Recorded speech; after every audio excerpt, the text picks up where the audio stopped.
Bonjour, bonjour à toutes et à tous, bienvenue sur KTV, Kwezi FM, le 106.9 pour un temps de parole, toujours en direct, à la radio et à la télévision. On connaît ces coups de gueule à Ismaël Kordji. Il est sur le plateau ce matin, il représente le collectif Bassivo. Il y en a marre, ça suffit. On est content quand même de le voir sur le plateau. Ismaël Kordji, bonjour. Oui, bonjour Patrick. Merci d'être avec nous pour cette matinale et attaquer cette semaine un peu compliquée qui est dans la continuité de ce que l'on a connu la semaine dernière et les jours précédents. Aujourd'hui, qu'est-ce que ça vous inspire, ce qui est en train de se passer sur l'île ? Est-ce que c'est comparable à ce qu'on a déjà connu? Beaucoup font la comparaison avec 2011. Est-ce que c'est la même chose ou c'est quelque chose de différent? Moi, je pense que c'est la même chose, mais avec beaucoup plus de mépris actuellement.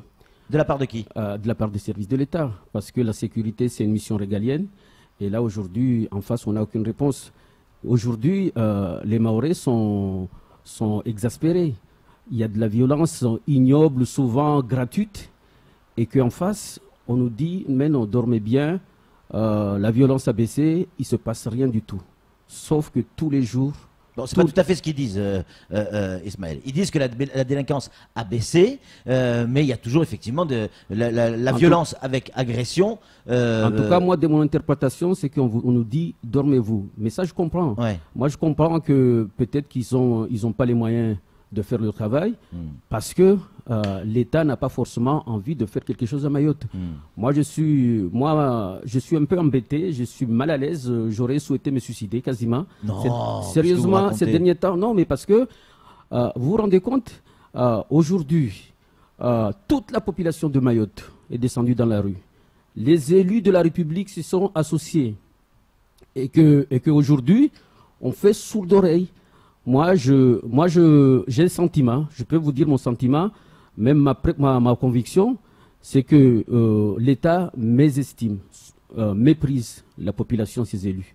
Moi, je peux même dire qu'il peut y avoir du racisme d'État, ou plus ou moins du racisme des services de l'État. C'est grave ce que vous dites, parce que ce n'est pas forcément le cas, Ismaël. Moi, je ne dis pas que dans les textes de loi... Oui. Il y a des textes racistes, mais dans la pratique au quotidien des administrations, ici, particulièrement à Mayotte, il y a du véritable racisme d'État. On l'a dénoncé à un moment. Je vais vous donner un exemple. L'exemple de Mahmoud Ouaziari. Qu'est-ce que Mahmoud Ouaziari a fait à Mayotte, ici, pour que les services de l'État se mobilisent pour l'éjecter? Ça pouvait se faire différemment, mais avec beaucoup de mépris, malgré... Donc, il y a une volonté. Moi, je pense que le chaos, il est recherché. Moi, je suis persuadé.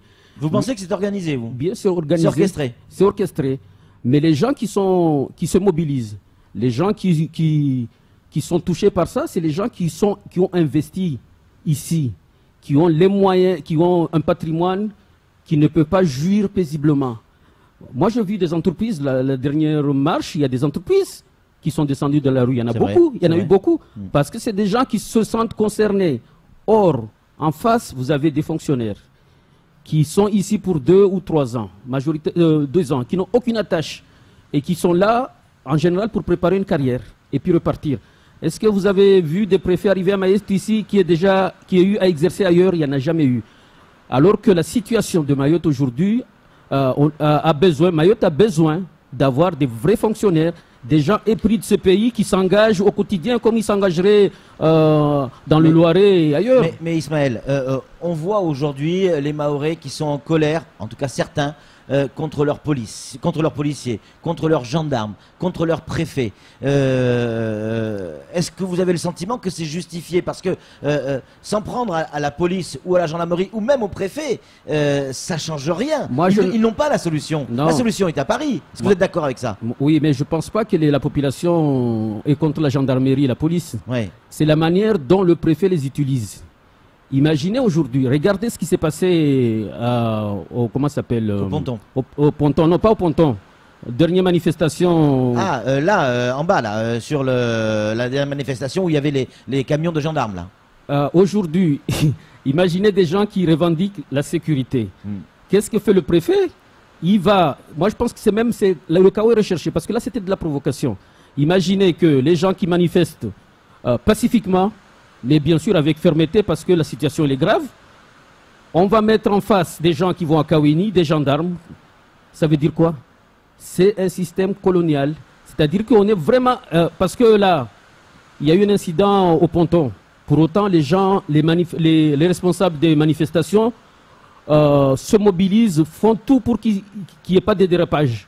Donc là récemment, je ne sais pas, Patrick, toi tu étais là, tu ne pouvais même pas passer, parce qu'on a mis des gendarmes, c'est de la provocation, en plus devant des élus de la République. C'est un discours qui est dérangeant, Ismaël, parce qu'il y a derrière ça un fond, quand vous parlez de racisme, vous parlez de système colonial, il y a quelque chose de dérangeant là-dedans. Mais non, pourquoi c'est dérangeant? Parce que est-ce que vous pensez que quand les manifestations, là récemment on voit les manifestants qui barrent, qui jettent des trucs en métropole, et souvent, est-ce que les gens les gens manifestent, il n'y a pas du racisme. Moi, depuis jeune, moi je suis anticolonialiste. On me dira que je suis indépendantiste, je ne suis pas indépendantiste, mais je suis anticolonialiste. Les Mahorais ont fait un choix. Peut-être que ce choix-là, la France ne le veut pas, mais les Mahorais ont fait un choix. Il y a eu des morts, il y a eu et aujourd'hui, les Mahorais sont devenus des espèces de mendiants. Et ce mépris-là n'a pas commencé... nous, on a eu en 2011. Qu'est-ce qui s'est passé? Les gens sont mobilisés ici. Le ministre a proposé des bons alimentaires. Donc, ça veut dire que on ne prend pas en compte... Les Mahorais sont considérés comme des citoyens de seconde zone. Est-ce que ça ne vient pas aussi de la qualité de nos élus? Je pose la question. Peut-être que je vais encore me faire des ennemis, mais est-ce que ça ne vient pas de la qualité de nos élus? Est-ce que nos élus sont assez compétents pour aller défendre le bout de gras à Paris? Non, les élus de Mayotte n'ont pas... moi, je considère qu'on est dans une décentralisation très jeune. La décentralisation en France métropolitaine, c'est 2003-2005. La décentralisation à Mayotte, c'est 2004. Et même pour certains, c'est 2009. La mission aide sociale à l'enfance, c'est 2009. Ouais. Au niveau du foncier, par exemple, du département, c'est 2006. Donc, pour vous dire qu'on est un département très jeune, une décentralisation très jeune, et les élus sont en train de se former, de se chercher. Moi, je suis conscient qu'au niveau de notre département, il n'y a pas les moyens humains. Et puis, bon, c'est de notre faute parce que les jeunes, les cadres aussi, s'ils veulent avoir le beurre, l'argent du beurre, ne sont pas conscients forcément qu'il y a une mission qu'on a unie à défendre, à développer pour l'intérêt de la population. Mais il est vrai qu'on a une responsabilité. Mais moi, je considère qu'un fonctionnaire d'État ici, un directeur de l'ADEAL, est mieux écouté à Paris que nos ministres. Moi, je suis allé à Paris, au ministère de l'Outre-mer. On a été à une réunion. Les fonctionnaires au ministère de l'Outre-mer répètent exactement ce que disent ces fonctionnaires ici. D'autant plus que souvent, les fonctionnaires qui quittent Mayotte ici, et surtout les préfets, ils vont d'abord exercer au ministère de l'Outre-mer et ils vont continuer à porter leurs animosités là-bas.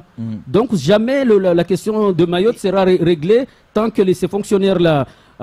vous pourrez compter, regardez, allez compter, quasiment la majeure partie des fonctionnaires qui ont exercé à Mayotte sont au ministère de l'Outre-mer. Et c'est des fonctionnaires qui ont, pour certains, ont manifesté un vrai mépris en direction des élus de la population. Pourquoi on en est là, Ismaël? Pourquoi on est là aujourd'hui en train d'en parler? Qu'est-ce qui s'est passé pour que ça dégénère à ce point? Mayotte, c'est un petit caillou dans les chaussures de la France. La France ne sait pas quoi faire de Mayotte. Ça, je le dis aujourd'hui. Mayotte est dans la Constitution, voilà, on ne sait pas quoi faire de la France. Jean-François Horry, paix à son âme, avait dit qu'on a forcé la main à la France.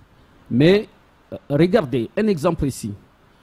Le ministre des Affaires étrangères a négocié un carnet de route, une feuille de route, sans pour autant en informer les élus de Mayotte.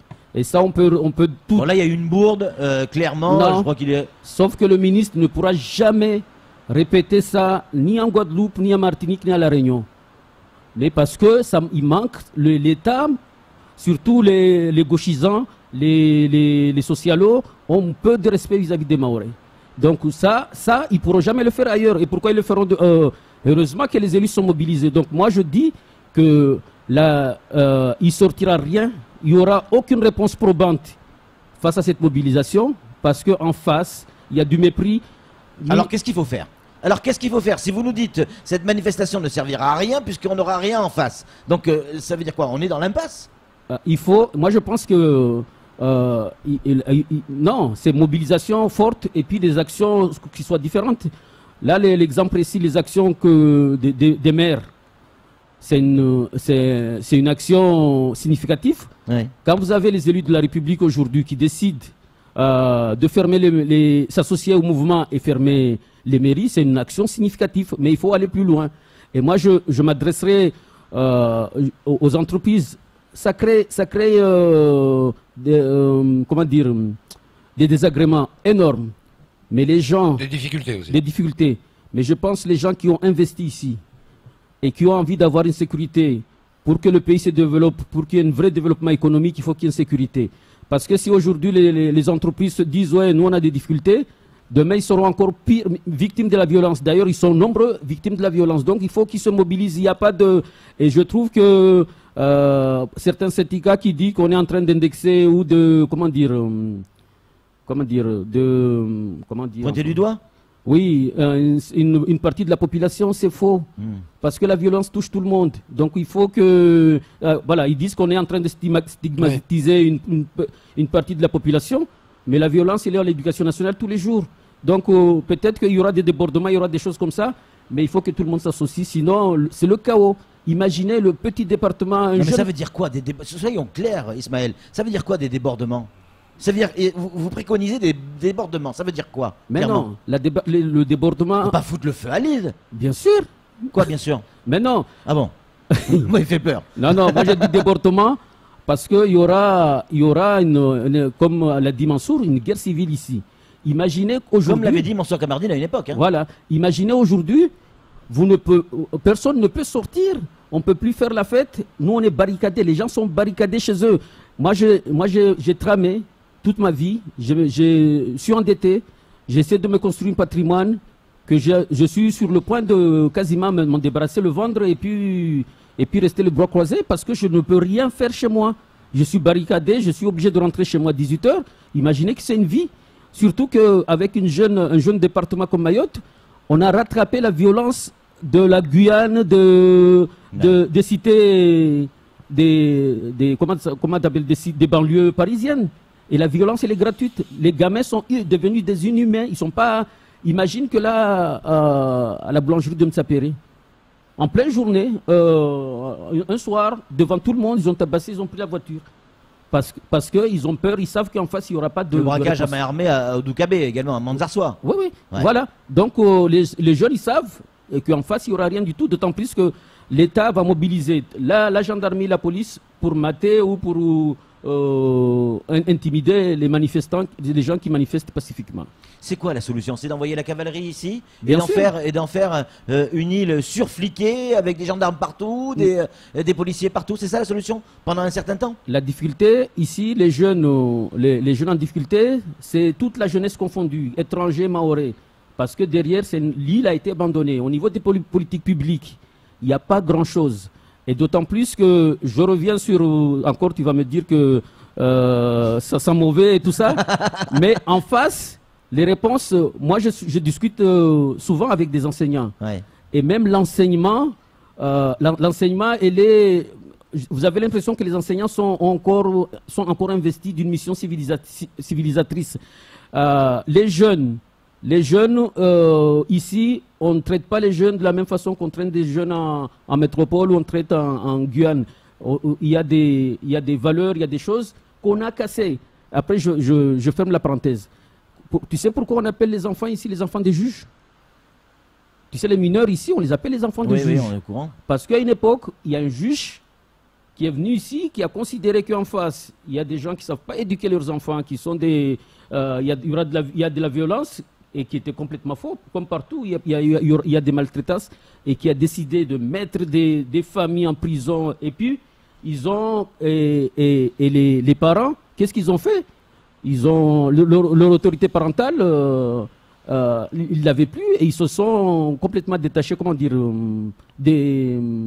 détachés. Ils ont démissionné. Voilà, démissionné parce qu'ils avaient peur d'aller en prison. Mais c'est un petit fonctionnaire, un petit juge qui est venu ici avec ses arrière-pensées, avec ses préjugés, en disant que voilà, en face, il y a des gens qui sont incapables de... Ismaël Kordji, vous avez fait un morceau de musique, une chanson. Oui. On va l'écouter là maintenant parce qu'elle est encore en cours de fabrication. Elle est quasiment finie, on a écouté, c'est plutôt bien fait. Là, on sent clairement un message de la population. Oui, bien sûr. Mais en même temps, c'est une chanson que j'ai écrite depuis 79. Ouais. Mais elle est d'actualité. C'est-à-dire qu'on parle, Ouais. on parle d'injustice, on parle de discrimination. Et c'est un vœu pieux qui dit qu'il faut que maintenant, les gens, qu'il n'y ait plus de discrimination et que la justice soit pour tout le monde et qu'il n'y ait pas d'entre-soi ici à Mayotte. Merci beaucoup Ismaël Kordji d'être venu sur ce plateau. C'est tout pour ce temps de parole. Tout de suite, la suite de nos programmes.